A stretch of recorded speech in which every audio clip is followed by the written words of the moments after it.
So, a mate of mine always seemed to be off travelling somewhere amazing. Bali one month, New York the next. I remember asking him, how do you manage to afford all these trips? Are you secretly loaded?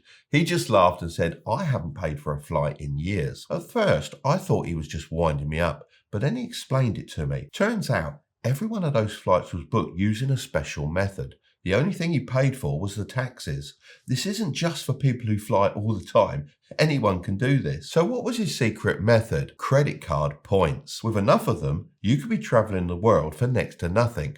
Let me show you how to make it happen. Step one is to pick the right card. Now I say this because there are so many different credit cards to choose from, but only certain cards will allow you to exchange your points for flight miles and hotels. So you want to be looking at credit cards which offer that, like Chase, Capital One, and American Express. What I really like about these cards is that they have generous sign-on bonuses, meaning you get a certain amount of points in the first few months. For example, you might get 60,000 points if you spend 3K in the first few months. If you're looking at multiple cards and don't know which one to pick, then I'd say choose the card that aligns with your travel goals the most.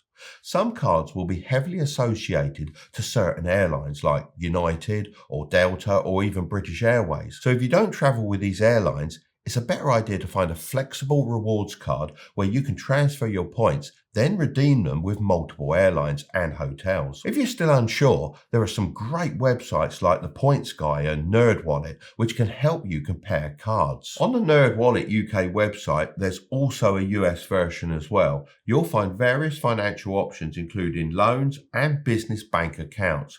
Look for the credit card option on the bottom right just there. Here's a pro tip. Don't go straight to the travel credit card section. That's mostly about foreign transaction fees. Instead, click on Rewards Credit Cards. Then scroll to find Best Air Miles Credit Cards, and you'll see all the top cards with their points and fees laid out very clearly. Step 2 is to stick to your normal spending. The stats clearly show that people tend to overspend when using credit cards. If you want to reap the benefits instead of falling into debt, you must stick to your normal spending habits. I know it might be tempting to spend more when you're trying to unlock points or rewards, but it's a very slippery slope. So just put your normal expenses on the card like groceries, eating out and transport. You could also pay some annual bills up front if you want to hit the joining bonuses, but please don't go out of your way to spend money because you'll end up buying things you don't need and you could end up worse off. There's also a way you can kind of hack this.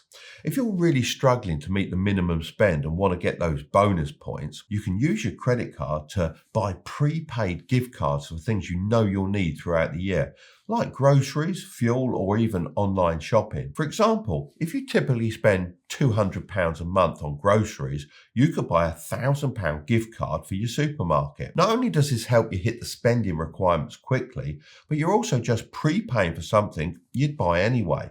But only do this if you can still pay the card off at the end of the month. This way, you stay within your budget, avoid unnecessary fees, and still unlock those points. Step 3 is to avoid paying interest. You're probably sat there thinking, what's the catch here? Well, it's pretty simple. It's called interest. The whole point of these rewards is to get people using their credit cards more. And for a lot of people, that leads to paying interest and fees. But credit cards can only charge you interest if you carry a balance past the due date.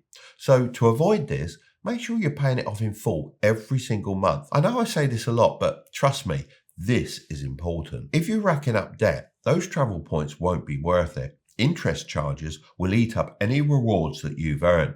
And before you know it, you're paying more in interest than the points are actually worth. So I strongly suggest you take 10 minutes to set up automatic payments so you never miss a due date.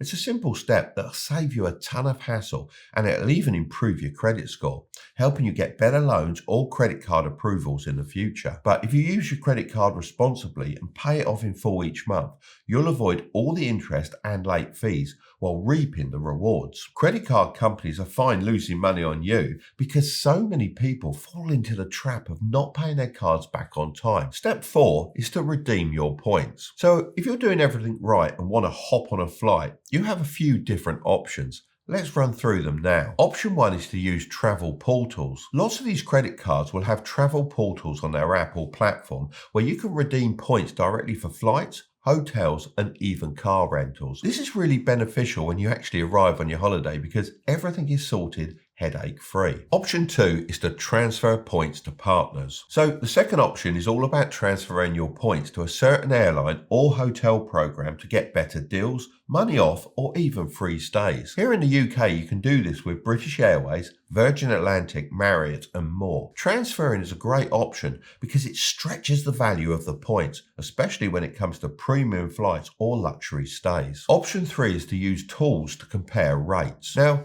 there are so many websites out there that can really help you to see the value of your points and compare different redemption rates to find out what works best for you. Websites like point.me are great to book using miles because you can see the different options depending on the seats you choose. I must say, I love a good business class seat, champagne and an OJ with my feet kicked up. Step 5 is to be careful. Opening new credit cards can temporarily lower your credit score by 3 to 10 points. If you're planning to take out a loan or mortgage soon, it's best to avoid opening new cards altogether. Doing so too close to applying for a loan could hurt your chances of approval or result in higher interest rates. That said, if you're not planning to borrow money in the near future, the impact is usually minor and short term. If you're interested in opening multiple cards for the rewards, there's actually a name for it: credit card churning. But be careful. This strategy really isn't for everyone. It can lower your credit score significantly if you're not careful, and some issuers like Chase limit the number of cards you can open within a certain amount of time. For example, no more than 5 approvals in 24 months. That's why doing your research is absolutely essential. Many credit card companies have tightened their rules to prevent excessive churning, so it's not as easy as it used to be. Even though some big names like Graham Stephan swear by this strategy, it doesn't mean it's the right move for you. It depends entirely on your lifestyle and how confident you are in managing multiple cards. Personally, I just focus on long-term strategies by maintaining a few high-value cards and earning your rewards steadily without constantly opening new ones.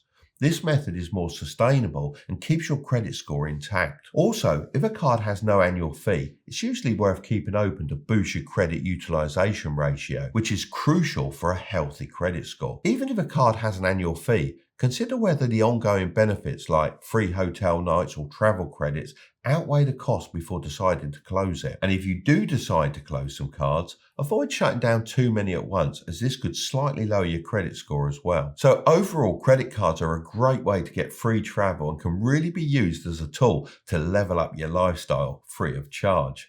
Just remember to stick to the steps and steer away from debt and stay organized.